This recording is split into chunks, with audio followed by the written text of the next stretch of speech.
The summit on Concord Station smelled like recycled air and alien perfume, a mix of chemical signatures that no human nose was ever meant to process. Ambassador Phil Dunn had spent 12 years breathing it. He still hated it. 34 species filled the Grand Hall. Delegates floated, crawled, walked, and in one case, gently vibrated across the polished floor, exchanging trade proposals and territorial courtesies in that slow, cautious way the galaxy did business. Humanity occupied Table 19, near the back, always near the back. Dunn was mid-sentence with a Kirathane trade liaison, something about mineral rights in the Pell Expanse, when his eye caught the empty chairs. Table 3, the Vathari delegation. 6 chairs, all vacant, the nameplate still standing, the water untouched. He excused himself from the Kirathane and walked the long way around the hall, letting his gaze sweep the room without turning his head. Other delegations had noticed. He could tell by the way they were not looking at Table 3. The way conversations had shifted a half-degree in volume. Everyone had noticed. Nobody was saying a word. The Vathari had left 6 hours early. No formal exit, no farewell transmission, no explanation filed with the Concord's diplomatic office. Just empty chairs. Dunn found a quiet alcove near the observation gallery, pulled out his secure communicator, and sent a single flagged message to Earth's Interstellar Affairs Office. It said, "Vathari delegation departed Concord Summit without notice. No stated reason. Requesting advisory." He put the communicator away and stared out at the stars. His stomach had gone sour. 12 years of diplomacy had taught him to read rooms, and this room had just gone cold in a way he couldn't name. 9,000 light-years away, Dr. Cora Beckett was halfway through a lecture on Vathari syntax trees when 2 men in dark suits appeared at the back of her classroom. They didn't sit down. They didn't need to. She knew the look. 20 minutes later, she was in a car.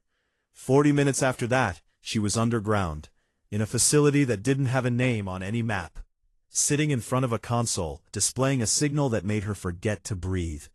It was short, brutally short. A single compressed data burst, intercepted by a deep space listening array near the Orin Belt. Origin point, the inner territories of the Vathari Dominion.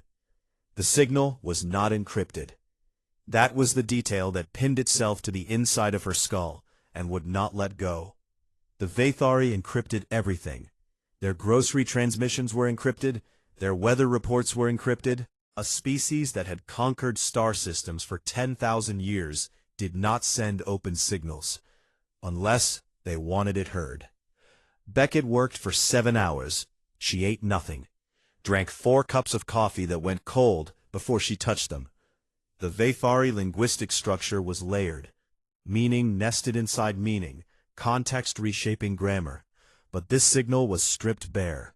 No layers, no subtext, just words. She sat back in her chair and read the translation on her screen 3 times. To the young species of the third arm, you have 9 of your rotations to withdraw beyond the ember line. What follows is not conquest, it is correction. We will not send this again. The ember line, she pulled up a star chart. The line cut through 4 human colony systems: Kepler's Grace, New Meridian, Alcott Station, Dunbar's World. 11 million people lived past that line. It wasn't a negotiation. It was a notice of eviction, addressed to every species in the region, but the geometry of it was aimed straight at humanity's throat. Beckett transmitted her translation to Naval Intelligence and then to the office of Senator Diane Pruitt, chair of Earth's Interstellar Affairs Committee. Then she put her head in her hands and sat very still for a long time. Pruitt read the translation in her office at 9 in the evening. She read it once. She read it again. She set the paper on her desk and placed both palms flat on either side of it, the way a person steadies a table that might tip. By midnight, the emergency session was underway. Closed doors, no press, no recording. The room was loud. Generals wanted strike options. Diplomats wanted contact channels reopened. Intelligence officers argued about the signal's authenticity while already knowing it was real. Pruitt was not. She sat at the head of the table and let the noise wash over her. Her eyes stayed on the paper in front of her. The translation, printed in clean black letters, that didn't care how many people were yelling. When the room ran out of air, she spoke. "What do we have that's ready?" Silence. Not the productive kind. The kind where nobody wants to be the first to answer, because the answer changes everything. Pruitt picked up a phone and made one call. Admiral Nate Brogan arrived 40 minutes later. He did not rush. He walked into the room the way a man walks into his own kitchen, unhurried, familiar with where everything is, unbothered by the hour. He was 56, Oklahoma raised. His voice had the cadence of a man who had learned a long time ago that speaking slowly made people listen harder. He wore no decorations on his uniform. He didn't need the medal to tell people what he was. He carried a single data pad. He set it on the table in front of Pruitt, without ceremony, without preamble, without a single word of preamble. The room watched him the way prey watches something large move through tall grass. Pruitt looked at the pad. The screen displayed the complete readiness manifest of the United Earth Naval Command. Ship classes, combat groups, support logistics, deployment timelines. The numbers filled the screen and then kept scrolling. She looked up at him. "Admiral, how is this possible? The Concorde's intelligence estimates put our fleet at a third of this size." Brogan's expression didn't change. "The Concorde estimated what we let them see, ma'am." The room went very quiet, a new kind of quiet, the kind that sits in your chest. Pruitt scrolled through the manifest. Destroyers, carriers, electronic warfare platforms, 3 Dreadnought-class vessels, Iron Vow, Autumn Verdict, Long Memory, that appeared in no galactic registry. 50 years of construction, 50 years of smiling at summits and shaking alien hands, and building warships in asteroid belts that nobody thought to watch. She set the pad down. "How loud can you make it?" she asked. Brogan looked at her with eyes that had been waiting for this question for a very long time. "Ma'am, you tell me the volume. I'll handle the rest." Pruitt stared at the manifest. 11 million people on the wrong side of the Ember Line. 9 days. A species that had sent its warning unencrypted because it didn't consider humanity worth the effort of secrecy. She folded the translation and put it in her coat pocket, next to a pen she'd been carrying since her first day in office. The pen meant something to her. The paper meant something else entirely. "Maximum volume, Admiral." Brogan nodded once. He picked up the datapad. He walked out of the room. Nobody in that room slept that night. And somewhere in deep space, the Vathari Dominion counted the hours, satisfied that the young species of the Third Arm was learning its place. They had no idea what they had started. On the first day of silence, Earth closed its embassies. No announcement, no formal statement, no diplomatic note delivered on Concorde letterhead with the proper seals and the proper apologies. The staff simply left, one by one, across 11 consulate offices on 7 different stations. Human diplomats packed their personal items into small bags, powered down their terminals, and walked out. Ambassador Phil Dunn was the last to leave Concorde Station. He stood in the doorway of the office he'd occupied for 8 years, a room that still had his coffee mug on the desk, a framed photo of Lake Michigan on the wall, and pulled the door shut with a sound that was much too small for what it meant. A Kirathane diplomat caught him in the corridor. Her name was Advisor Selene, and she had been something close to a friend, or at least whatever passed for friendship between species who thought in different colors. She never used his first name. "What is happening? Why are your people leaving?" Dunn looked at her. His hands were shaking. He put them in his pockets. I'm sorry, Solen, I can't tell you. Can't or won't? He didn't answer. He walked to the shuttle bay without looking back. His hands didn't stop shaking until he was past the outer docking ring, and even then, he wasn't sure they had. By the third day, the Galactic Concorde was in a state of controlled panic, which is to say, the panic was enormous and the control was imaginary. Earth's communication channels had gone dark, not degraded, not delayed, dark. Every frequency that had carried human diplomatic, commercial, and scientific traffic for 50 years was now broadcasting nothing. The silence was so total that 3 Concorde species ran diagnostics on their own sensor arrays, convinced the equipment was broken. It wasn't. The Concorde Secretary General, a tall insectoid named Praetor Viz, convened an emergency assembly. The chamber was full, 33 species represented. Table 19, humanity's table, sat empty. The sight of it did something strange to the room. It made the space feel larger and smaller at the same time. "They are afraid," declared the Dothani representative, a broad-shouldered amphibian who spoke with the confidence of a species that had never lost a war, because they had never fought one. "The humans have received the Vathari ultimatum and they are retreating. This is expected. They are young." Several delegations murmured agreement. Others said nothing. The Kirathane advisor said nothing loudest of all. In back rooms and private channels, the real conversations began. 3 species opened quiet communications with the Vathari Dominion. Territory offers, non-aggression pledges, preemptive surrender dressed in the language of pragmatic diplomacy. The Concorde, built on the idea of collective security, began to crack along its oldest fault lines. The simple truth that when the predator arrives, most herds sacrifice the slowest runner. Humanity, the Concorde had decided, was the slowest runner. They were very wrong about that. Deep orbit, coordinates classified, a region of space catalogued in Earth's naval charts as Ashfield. From the outside, it looked like nothing, a stretch of dark between 2 unremarkable asteroid fields, far from any trade lane, far from any sensor net the Concorde had ever deployed. Earth had chosen this location 40 years ago, precisely because it looked like nothing.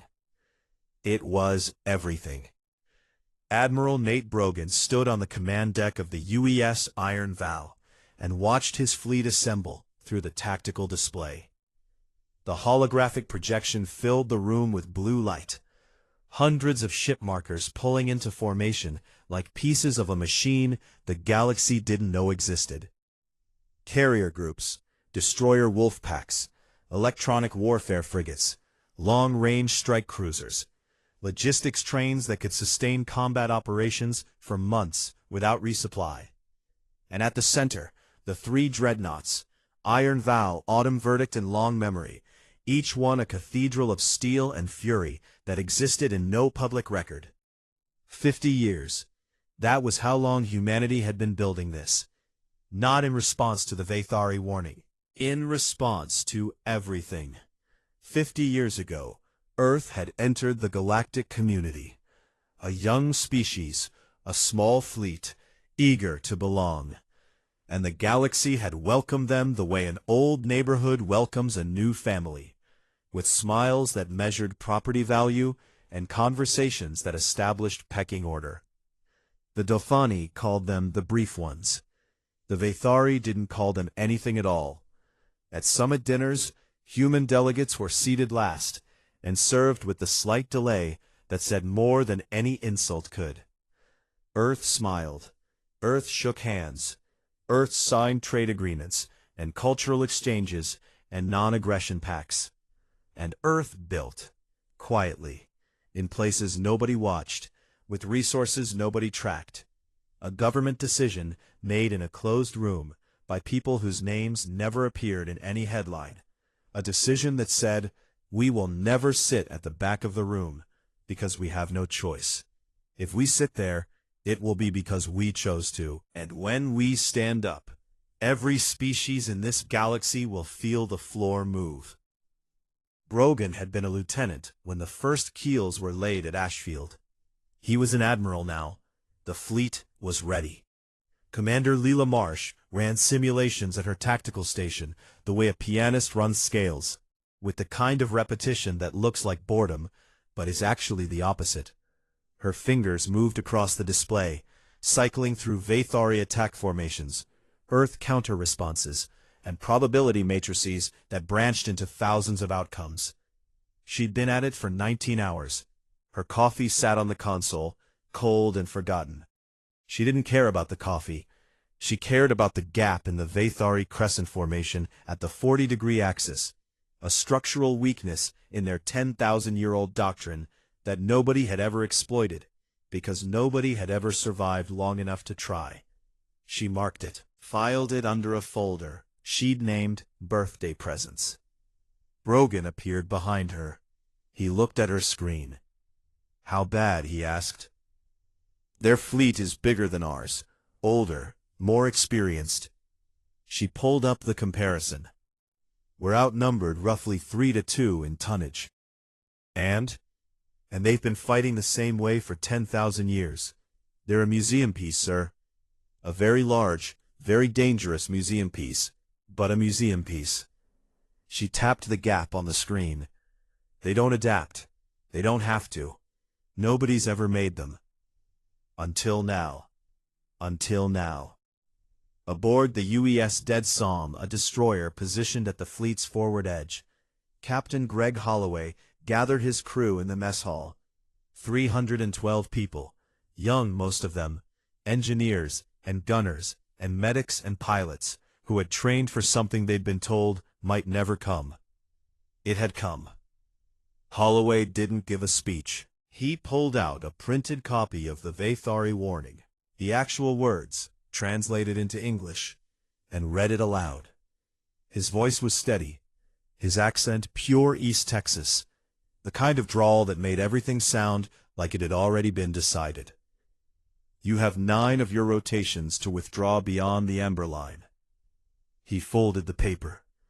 "They told us not to be here," he said, "so here's where we're gonna be." The mess hall didn't cheer. Cheering was for people who didn't understand what was about to happen. These people understood. What they did, instead, was quieter and more frightening. They nodded. 312 people, nodding in unison, like the fleet itself had drawn a single breath. On day 7, Dr. Cora Beckett intercepted a secondary Vathari transmission from a military intelligence channel. It wasn't an order. It wasn't a tactical update. It was a question passed between 2 Vathari officers in a format that Beckett had learned to recognize as informal, the Vathari equivalent of worry. She decoded it in less than an hour. The translation was short. "The humans have not responded. This is not in the projections." Beckett read it twice. She sent it to Brogan. She sent it to Pruitt. Then she leaned back in her chair, and for the first time in 7 days, smiled. The Vathari had given humanity 9 days and expected begging. They had expected pleas, negotiations, frantic diplomatic overtures, the usual performance of a young species facing an old predator. Instead, they got nothing. And nothing, it turned out, was the most terrifying sound in the galaxy. Day 8. The Galactic Concorde's long-range sensor network was a beautiful thing.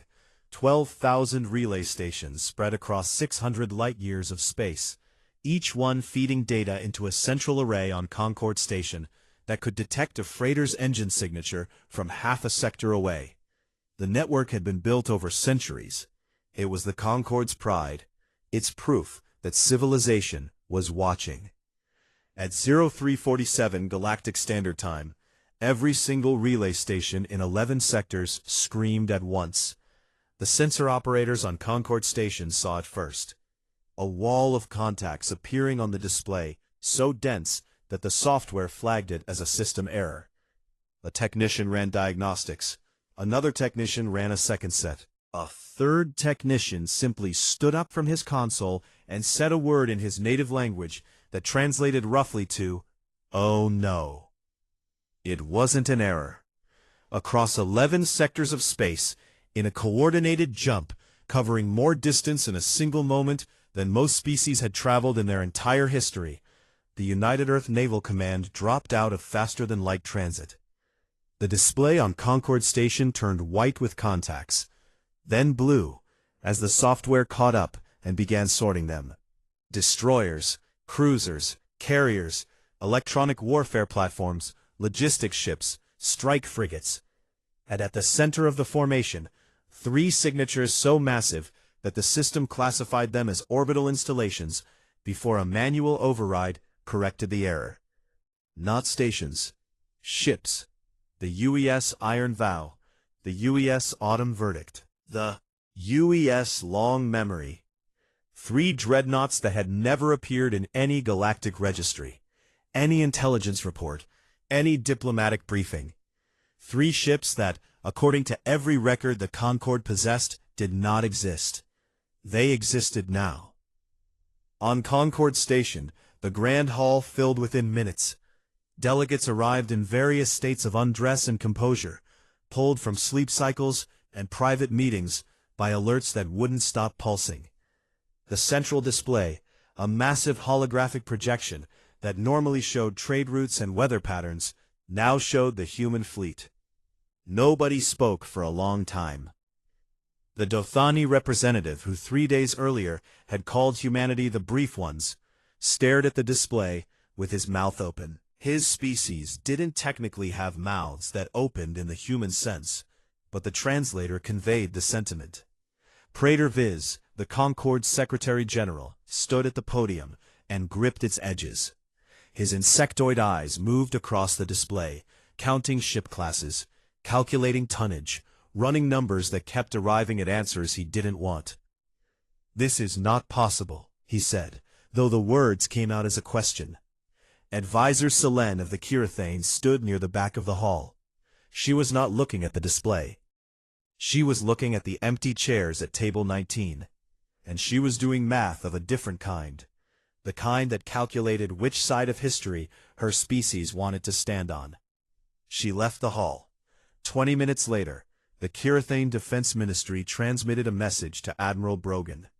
It was 3 lines long. It pledged the entire Kirathane patrol fleet, 14 ships, to Earth's operational command. It wasn't courage that drove the decision. It was arithmetic. Admiral Nate Brogan stood on the bridge of the Iron Vow and watched his fleet settle into position along the Ember Line. 431 warships, arranged not in a wall, but in a web. Overlapping fields of fire, layered sensor coverage, distributed command nodes that could lose any 10 ships and still function as a whole. 50 years of building, 50 years of planning, and here it was, spread across the dark, like a jaw that had opened and was waiting. He turned to Commander Marsh. "Open channel, all frequencies, every species." Marsh's fingers moved. "Channel open, sir." Brogan didn't clear his throat, didn't pause for drama. He spoke the way he always spoke, like a man telling you the weather. "This is Admiral Nate Brogan, United Earth Naval Command.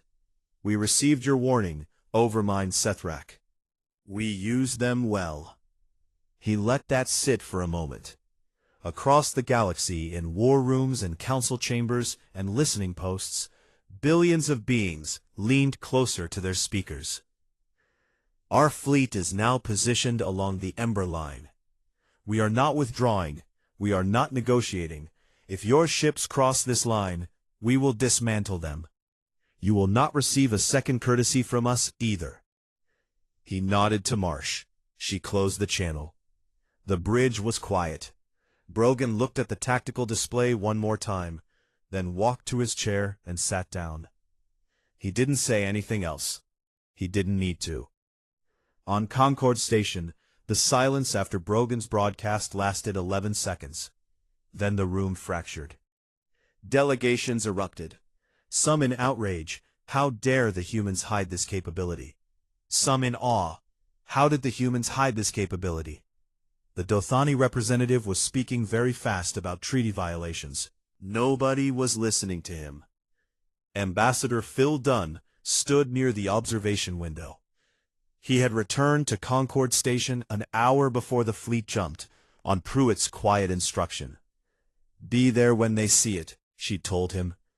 "Don't explain. Just be there." A Concord official approached him. A tall, thin being, whose species Dunn had always found difficult to read. "Ambassador, you knew they had this." Dunn looked at him.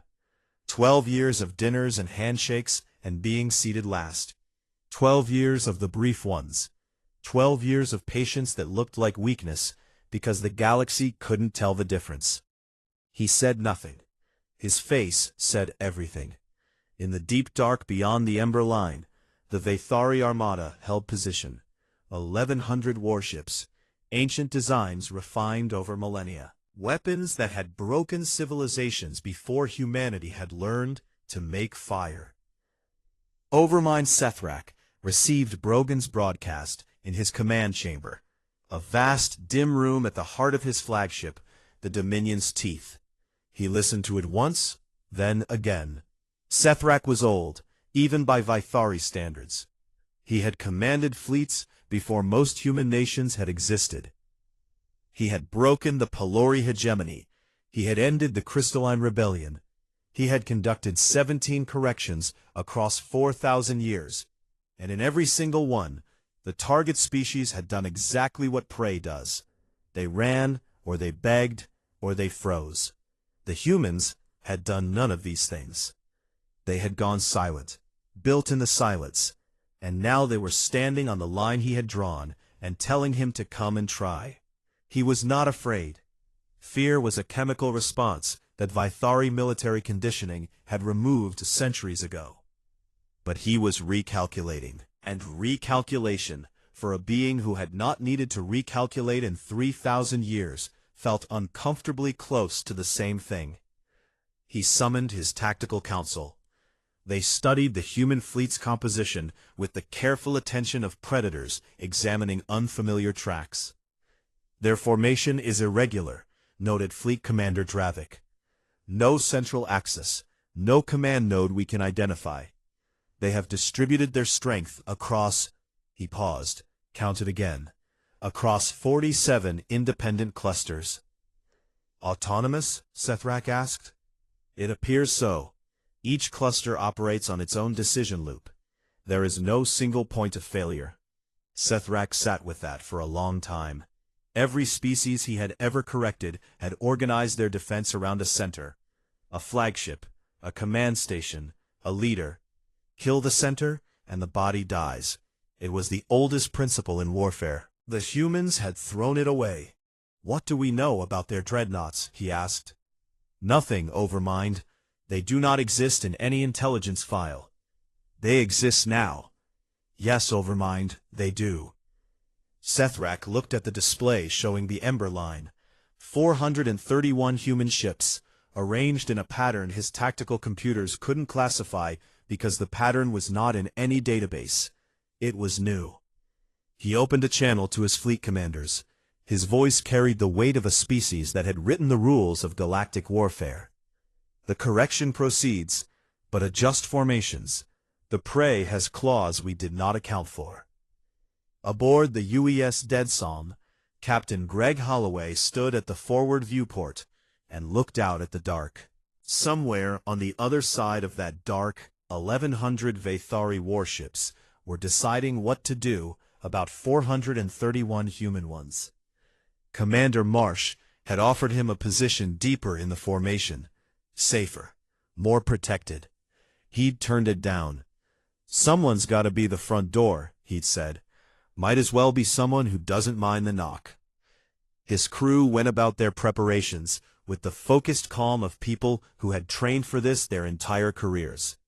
Weapons checks, shield calibrations, damage control stations manned and ready. The Dead Psalm was a destroyer, fast, sharp, and built to bite things much larger than itself. Holloway watched the dark, and waited. Everyone waited. The Ember Line hung in space, invisible, imaginary, and now the most important border in the galaxy. On one side, a fleet that had conquered for 10,000 years. On the other, a species that had spent 50 years pretending to be small. The pretending was over. The Vathori crossed the line at dawn. Not that dawn meant anything in deep space, but the human fleet's internal clocks read 0600, and there was something almost poetic about it.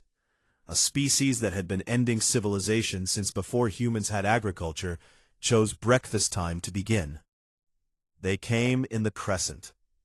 The Vathori Grand Crescent, a formation so old it had its own name in 12 languages, so proven that tactical academies across the galaxy taught it as the final word in fleet warfare. 1,100 ships, sweeping forward in a curved wall of metal and fire, the tips of the crescent reaching out like arms meant to embrace and crush. It was, by any measure, magnificent. Admiral Nate Brogan watched it unfold on the tactical display aboard the Iron Vow. The crescent filled the screen. Blue contacts flooding in from beyond the Ember Line, like a tide that had decided the shore's opinion didn't matter. Commander Leela Marsh stood at his shoulder, her eyes on the same display, her mind running calculations that had nothing to do with mathematics and everything to do with tempo. "They're committed," she said. "Full advance. No reserve held back." Brogan nodded. "They don't hold reserves. Never needed to. They need to today." Brogan looked at her. She looked at him. Something passed between them. Not words, not a plan, but the shared understanding of two people who had rehearsed this moment 1,000 times in simulation, and were now watching it arrive in the flesh. "Execute Doctrine 7, Brogan said. Marsh's hands moved across the console. Across 431 ships, a single command propagated through the fleet's distributed network in less than 2 seconds. The human fleet shattered. Not retreated, not scattered, shattered. Deliberately, precisely, beautifully, into 47 autonomous strike clusters that peeled away from each other like a fist opening into fingers. Each cluster had its own commander, its own tactical authority, its own target priorities. No central node to kill, no flagship to hunt, no head to cut off. The Vathori Crescent swept forward into the space where a fleet had been, and found nothing but ghosts and engine trails. Fleet Commander Dravik, commanding the Crescent's left wing, saw it first. His tactical display, calibrated for 10,000 years of conventional warfare, tried to track the human clusters and produce something that looked like an error. 47 independent threat vectors, moving in patterns that his computer couldn't predict, because the patterns were being generated in real time by human commanders, making decisions faster than his software could model. "They have no formation," Dravik reported to Overmind Sethrak. His voice carried the particular tone of someone stating a fact they don't yet believe. "Clarify," Sethrak ordered. "They have no formation, Overmind. They have 47 formations. Each one is different. Each one is changing." Sethrak processed this. In 10,000 years of corrections, every enemy had presented a shape, a thing that could be studied, understood, and broken. The humans had presented chaos. But it wasn't chaos. It was something worse. It was controlled chaos, a doctrine built not on holding a position, but on making the enemy hold still long enough to be torn apart. The Vathori Crescent was designed to envelop and crush. It needed something to envelop. The human clusters refused to be that something. The UES Dead Psalm led Wolfpack 7 into the Crescent's left flank like a knife into a rib. Captain Greg Holloway had 4 destroyers under his command. Fast ships, mean ships, ships designed to get close enough to taste the enemy's hull plating and then bite. They hit the Crescent's edge at full burn, targeting the junction points where the Vathori formation's coordination was thinnest. The first Vathari cruiser they engaged was 3 times the Dead Psalm's size. Holloway didn't care about size. He cared about the cruiser's shield emitter array, which sat exposed on the dorsal hull like a person who had never been punched, leaving their chin up. Target the emitters. All batteries. Don't let up until they go dark. The Dead Psalm fired. 4 destroyers fired. The Vathari cruiser's shields flickered, stuttered, and collapsed in 11 seconds. The cruiser went dark. Not destroyed, disabled. A billion-ton warship turned into floating furniture. Holloway didn't stop. Wolfpack 7 drove deeper into the flank, disabling ships with surgical strikes that targeted systems rather than hulls. They weren't trying to kill the Crescent. They were trying to break its shape, pull threads until the fabric unraveled. Behind them, 3 more Wolfpacks followed the hole they'd made. At the center, the Iron Vow held steady, while Commander Marsh orchestrated the carrier groups. 3 carriers, Resolute Sun, Pale Morning, and Blackwell's Promise, launched strike craft in waves, timed to the second. The first wave targeted shields. 600 small attack craft, swarming Vathari warships, hammering shield generators with focused fire until the energy barriers collapsed. The second wave targeted engines. The same ships, now exposed, found their propulsion systems shredded by precision munitions that Marsh had spent 3 years helping to develop. The third wave targeted weapons. By the time it arrived, the Vathari ships were already drifting, blind, deaf, and toothless. The ships didn't explode. They went dark, one by one, then in clusters, then in entire sections of the Crescent. The Vathari Grand Crescent, the formation that had broken empires, was being disassembled like a machine by someone who had studied every bolt. Marsh watched the display, her face lit blue by the holographic projections, her expression the careful blankness of someone doing work that required every part of their mind. Carrier Group 2, shift targeting to Sector 7. Wolfpack 12, you have clearance on the upper axis. Watch for that battlecruiser at bearing 215. She's wounded, but her forward guns are still live. Her voice never rose. Her coffee sat untouched. The battle raged across 3 dimensions of space, and she conducted it like a woman sorting mail. Calm, methodical, relentless. The turning point came 2 hours in. A Vathari dreadnought, the Wrath of Ages, one of the oldest warships in the Dominion's fleet, took critical damage to her engines, but not her drive core. She was crippled, but not dead. And her captain did what Vathari captains had done for millennia, when defeat was certain. He aimed his ship at the nearest high-value target, and fired his engines to full burn. The target was the Resolute Sun, a human carrier. 6,000 crew. The Resolute Sun saw it coming. She tried to maneuver. A carrier is not a fast ship. She was not going to clear the collision path in time. Holloway saw it on his display. The Dead Psalm was 400 kilometers away, already damaged, already bleeding atmosphere from a hull breach on Deck 9. She was in no condition to do what Holloway was about to do. He did it anyway. All ahead full, put us between them. The Dead Psalm threw herself into the path of the Vathari dreadnought at maximum burn. The collision was not gentle. The dreadnought's bow struck the Dead Psalm amidships and tore through her like a fist through wet paper. Decks collapsed, bulkheads failed. 60 crew members died in 4 seconds, a number that Holloway would carry for the rest of his life in a place where numbers like that live, which is everywhere, all the time. The Dead Psalm broke, but she held long enough. The dreadnought's trajectory shifted, slowed. The Resolute Sun cleared the collision path with meters to spare. Static. Then Holloway's voice, shoot up and barely there. Still here, still mean. The Dead Psalm, split nearly in half, continued to fire her remaining weapons, because the weapons still worked, and because Holloway was still alive to give the order. Overmind Sethrak watched his fleet fragment, not from cowardice, from confusion. His captains were brave, his ships were powerful, His doctrine was proven. But proven against what? Against species that fought in lines and formations and patterns that could be read and countered. Against species that put their leader at the center and their hope in a single strategy. The humans had no center. They had no single strategy. They had 47 strategies running at once, each one adapting in real time, each one exploiting weaknesses that Sethrak's own tactical computers were still trying to identify. 3,000 years without recalculation, and now every calculation was wrong.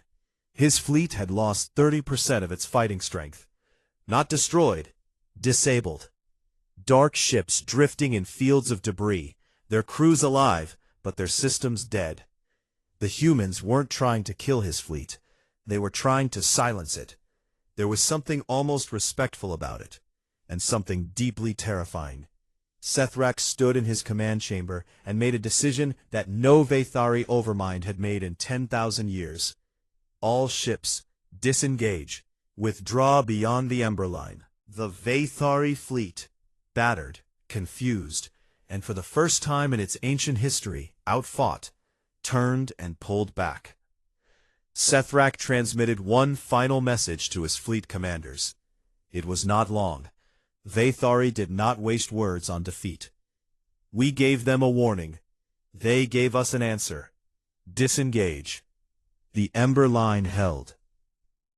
And aboard the broken, burning, dead Psalm, Greg Holloway finally sat down in his captain's chair, the one piece of the bridge still intact, and let out a breath he'd been holding for 2 hours. The chair was covered in dust and someone else's blood. He didn't care. He sat in it like a man sitting in his favorite spot in his own house, because that's what it was. That's what it had always been. The Vathari withdrew in silence. No threats, no promises of return. No final transmission laced with the kind of venom that defeated empires usually reach for when the only weapon left is language. 1,100 ships, or what remained of them, pulled back beyond the Ember Line in disciplined columns, their formation tight even in retreat, their comms dark. That silence said more than any curse could. It said, "We are not finished thinking about this." Admiral Nate Brogan stood on the bridge of the Iron Vow and watched the Vathari contacts fade from the tactical display one by one. The blue markers slid backward, shrank, and winked out as they passed beyond sensor range. The bridge crew watched with him. Nobody cheered. Cheering would have felt wrong. The display still showed the other markers, the ones that weren't moving. Human ships. 17 destroyed, 43 damaged, beyond immediate repair. The numbers sat on the screen like headstones. Commander Marsh appeared at his side. She had a datapad. Her eyes were red. Not from crying, from 19 straight hours of combat coordination without blinking enough. "They're past the line, sir. All Vathari contacts confirmed withdrawn." Brogan nodded. "Wolfpack 3 is requesting permission to pursue. They have engine capacity, and the Vathari rear guard is disorganized." Brogan looked at the display. She was right. The Vathari rear was vulnerable. A hard push now could cripple another 10% of their fleet. The tactical logic was clean. He shook his head. "No pursuit." "Sir, we told them what happens if they cross the line, Commander. We didn't say a word about chasing them home." He looked at her. "Our word has to mean exactly what it says. Nothing more, nothing less. That's the only thing that makes the next warning unnecessary." Marsh held his gaze for a moment.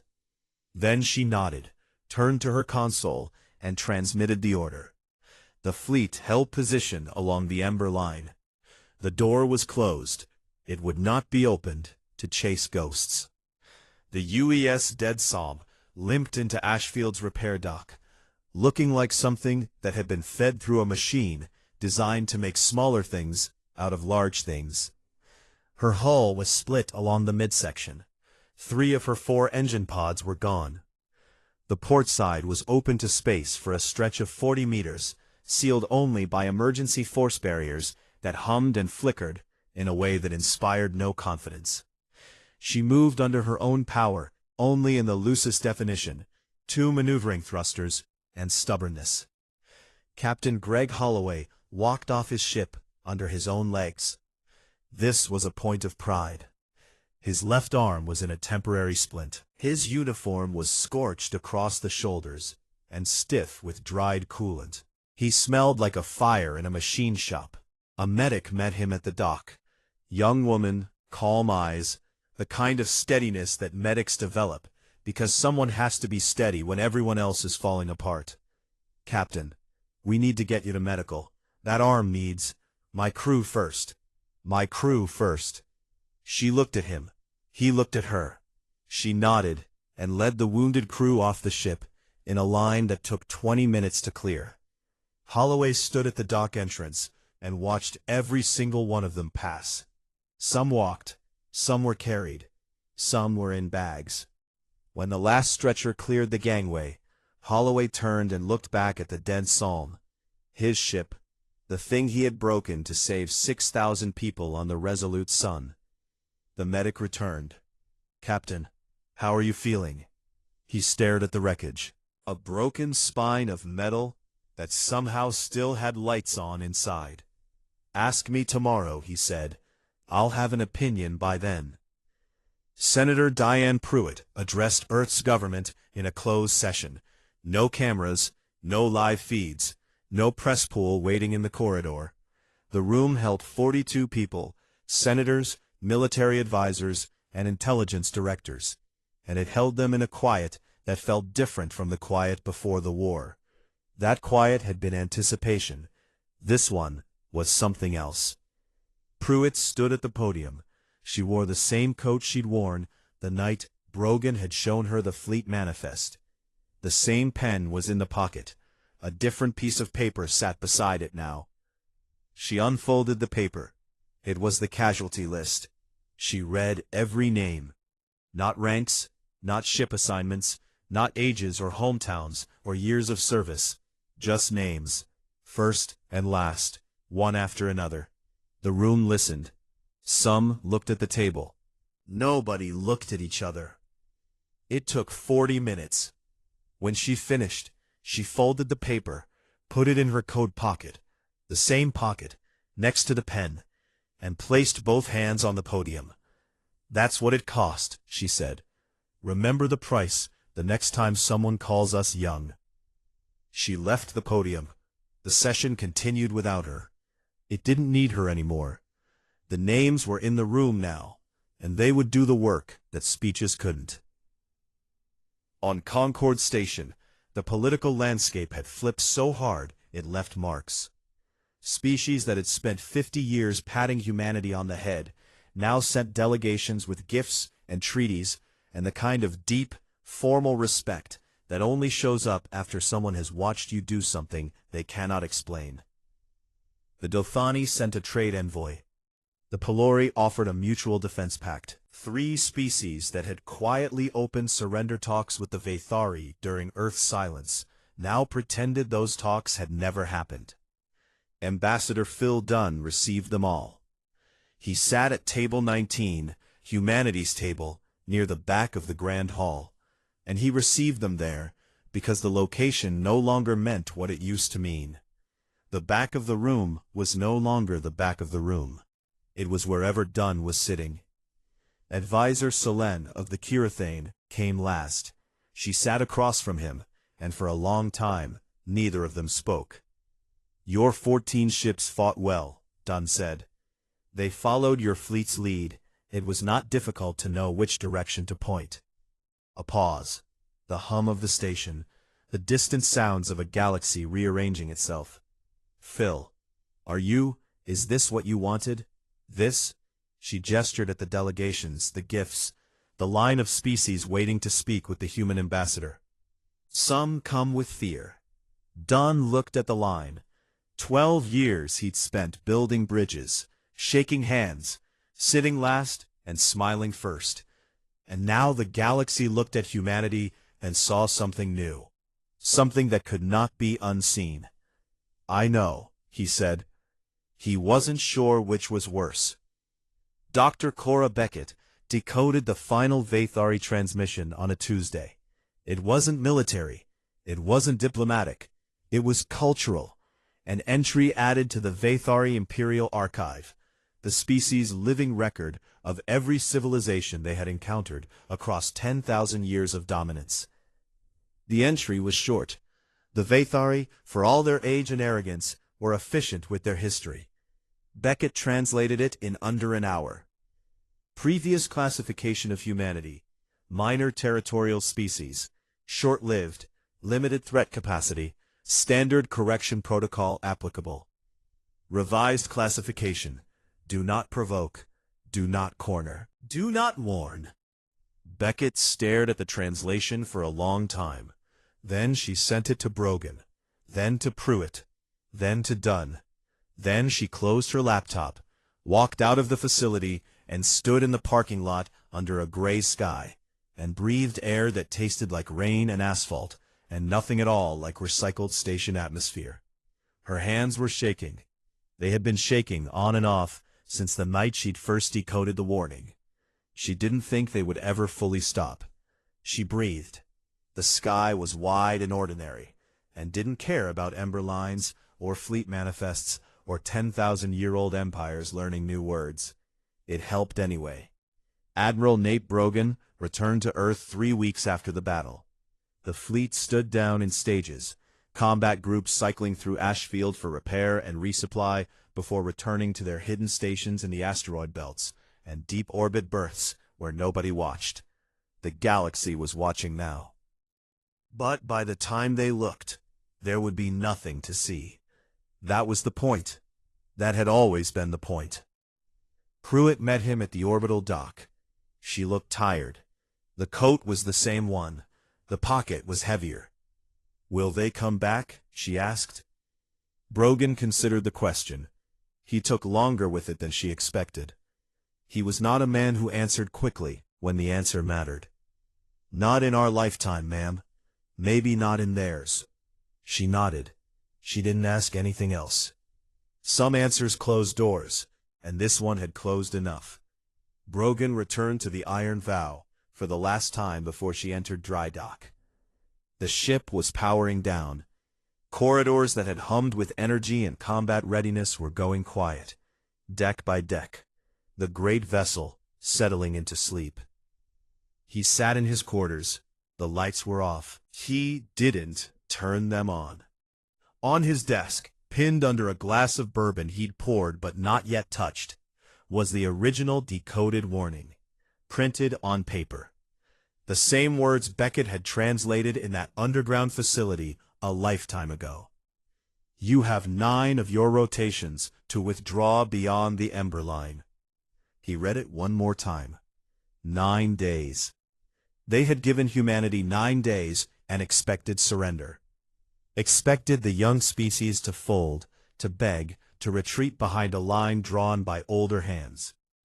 They had sent the warning unencrypted, because encrypting it would have meant considering humans worthy of effort. Brogan folded the paper, put it in the desk drawer, closed the drawer. He finished the bourbon. It was warm and sharp, and it tasted like the end of something and the beginning of something else. The fleet slept. The Ember Line was quiet. And across the galaxy, in war rooms and council chambers and ancient imperial archives, every species that had heard Brogan's broadcast and watched the battle's aftermath updated the same file. The entry on humanity. The new classification. 3 words, written in the careful language of beings who had learned, for the first time in 10,000 years, what it meant to be wrong about someone. Do not warn them. They build in the silence.